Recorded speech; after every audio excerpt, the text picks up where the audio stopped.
یہ جو ججز کا ٹرانسفر ہوا ہے اس کے بعد کیا سچویشن آپ کو نظر آئی اسلام آباد میں؟ جو ہڑتال رہی، وکلا برادری کے تاثرات اور مین وائل جج کی تعیناتی، کیونکہ یہ تو آئین میں لکھا تھا اور ججز کو معلوم بھی تھا کہ ٹرانسفر کسی بھی وقت ہو سکتی ہے۔ ذریعہ بہت شکریہ۔ پہلی بات تو یہ ہے کہ اس معاملے پر بھی وکلا تقسیم ہے اور بہت ساری تنظیموں نے اس کو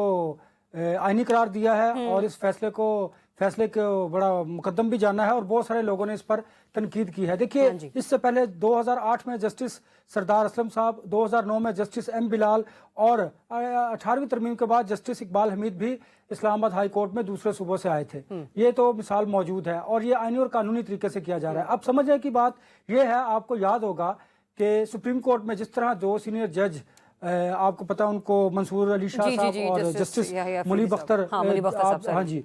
منیب اختر صاحب بھی تھے، تو پھر آپ دیکھیں جسٹس یحییٰ آفریدی صاحب چیف جسٹس آف پاکستان بنے۔ اسی طرح اب جب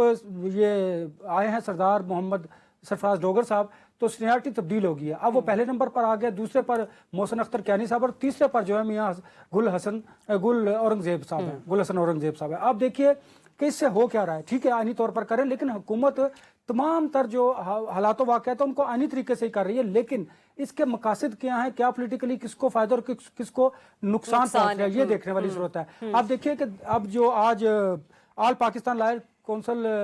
کنونشن ہوا ہے، انہوں نے کہا ہے کہ آپ 10 فروری کو جو جوڈیشل کمیشن کا اجلاس ہونے جا رہا ہے وہ نہ ہو، کیونکہ 12 کو پھر آپ کو پتا ہے آئینی بینچ بھی بنے گا، اور جب آئینی بینچ بنے گا تو اس میں پھر حکومت کے حمایت یافتہ کہہ لیجئے یا حکومت جس طرح چاہتی تھی مرضی کے مطابق وہ وہاں پر اپنا بینچ بنا دے گی۔ اس طرح اسلام آباد ہائی کورٹ میں بھی جب اس وقت کے جو چیف جسٹس ہیں عامر فاروق صاحب جب وہ ایلیویٹ ہو کر سپریم کورٹ میں آئیں گے تو پھر آپ کو پتا ہے سینیارٹی میں جو پہلے نمبر پر وہ ہوں گے وہ چیف جسٹس بن جائیں گے، اور یہ طریقہ کار ہے۔ اور جو اس کے بعد ہوں گے وہ آئینی بینچ اگر اسلام آباد ہائی کورٹ میں بھی بنتا ہے جو کہ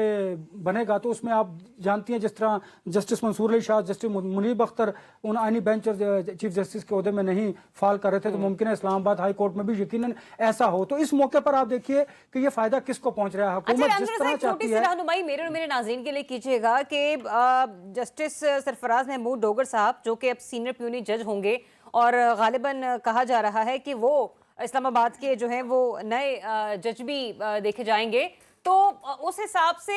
کون کون سے ایسے کیسز لگے پڑے بیٹھے ہیں اسلام آباد کی ہائی کورٹس میں کہ جہاں پر ہم یہ کہیں کہ حکومت اپنے فائدے کے لیے اس قسم کی اہم تعیناتیاں کرنے جا رہی ہے؟ دیکھیے ذریعہ جو سینیارٹی لسٹ ہے اب وہ تبدیل ہو چکی ہے اور جسٹس جو ڈوگر صاحب ہیں وہ پہلے نمبر پر آ گئے ہیں، اور میں نے آپ کو پہلے دوسرے نمبر پر آپ کو بتایا محسن اختر صاحب پر میاں گل اورنگزیب صاحب ہیں۔ اب دیکھیے جب چیف جسٹس جو اس وقت ہے عامر صاحب وہ جب ایلیویٹ ہوں گے تو ڈیفینیٹلی جو سینیارٹی پہ پہلے نمبر ہوگا وہی چیف جسٹس ہوگا۔ یہی پریکٹس ہم نے سپریم کورٹ میں بھی ادھر بھی دیکھی ہے، سینیارٹی لسٹ میں بھی، تو ڈیفینیٹلی جوڈیشل کمیشن کا اجلاس بھی اس لیے بلایا جا رہا ہے۔ اب جو مقدمات ہیں وہ اسلام آباد ہائی کورٹ میں بہت امپورٹنٹ کیسز ہیں جن کو دیکھا جائے گا۔ فوجی عدالتوں کے جو کیسز ہیں وہ بھی اسلام آباد ہائی کورٹ میں آنے ہیں جو بہت امپورٹنٹ ہیں۔ اس طرح کے بہت سارے جو پولیٹیکل کیسز ہیں وہ بھی اسلام آباد ہائی کورٹ میں آئیں گے۔ اگر آئینی بینچ بنتا ہے تو وہاں پر دیکھتے ہیں کہ جوڈیشل کمیشن کس کو وہاں اس کا سربراہ بناتا ہے۔ اسی طرح اسلام آباد سپریم کورٹ آف پاکستان میں جب آئینی بینچ بنے گا تو اس میں بڑے امپورٹنٹ کیسز آئیں گے۔ تو یہ جو سارا کچھ کیا جا رہا ہے یہ کیا تو آئینی اور قانونی طریقے سے کیا جا رہا ہے، کیونکہ میں نے ماضی کی بھی مثالیں آپ کو دی ہیں، لیکن اس کا جو پولیٹیکلی فائدہ ہے وہ اس وقت موجودہ حکومت کو ہوگا۔